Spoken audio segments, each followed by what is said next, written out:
जर्नैल और एक आप, 18 जर्नैलों के ऊपर आपकी हुक्मरानी और 22 جان حبیبا زنن ډیر سویلی شم د خپله کسته دې وګوره جان حبیبه ډېرې بدې ردې ما پسې تا ویلي ډېرې بدې ردې ما پسې دې ویلي جان حبیبه خو زه به تا ته هغه بدې ردې نه ویم ځکه چې زما تربیت ډېر ښه شوی دی زه چاته نه مور یادوم نه خور یادوم نه ورور یادوم خو جان حبیبه ته ننم الله دې پرېښی دی پیغمبر دې پرېښی دی او ته ننم جرنیلانو او کرنیلانو ته سوال کوي چې رحم وکړه جان حبیبه همدې کرنیلانو جرنیلانو زما وطن اور وانیسېدلی لمبه لمبه کړی وزیرستان یې لمبه کړی سوات یې لمبه کړی باجوړ دیر دا ټوله پښتونخوا او افغانستانه پورې تباه و برباد کړی د همدې جرنیلانو د کمو جرنیلانو چې تا عکسونه لګولي او جان حبیبه تا یو ورځې یو ډوډۍ راغستې وه اوږده ډوډۍ او تا موږ ته دا پیغور راکو چې افغانانو تاسې دا ډوډۍ خورئ او بېدبي دې ما پې غول کوئ نن په کابل کې ډوډۍ شته خو ستا په ایټم پاور چې ته ورته ویې هلته ډوډۍ نشته جان حبیبه نن ته په شرمونو وشرمېدې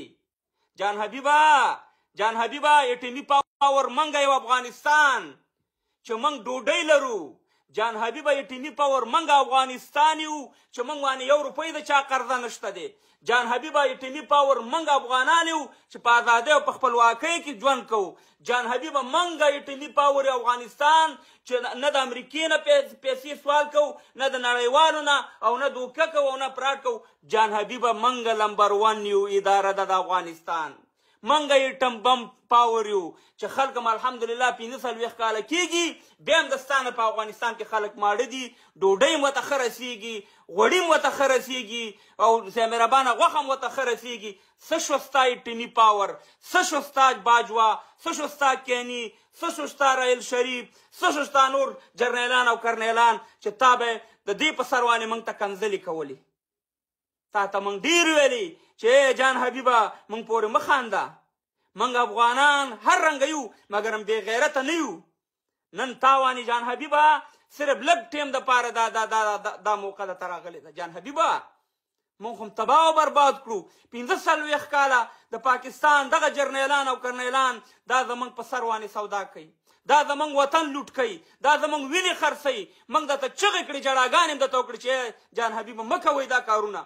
من خپل ایر جاړو من خپل وطن کې امن غواړو زموږ په وطن کې ستاسې د جرنیلانو د کرنیلانو څه کار دی د پاکستان د دې منافقو مولیانو څه کار دی چې د جهاد فتواګانې په افغانستان باندې ورکوي خدای دې کړه چې زما وطن ته امریکانۍ راځي که روسۍ راځي که هر څوک راځي تاسې له دا اختیار چا درکړی چې تاسې نه زموږ یو ورور مرور شي او تاسې هغې د مخ ته ورته ټوپک ورکوئ بم ورکوئ چې ورشي افغانستان کې جهاد وکوئ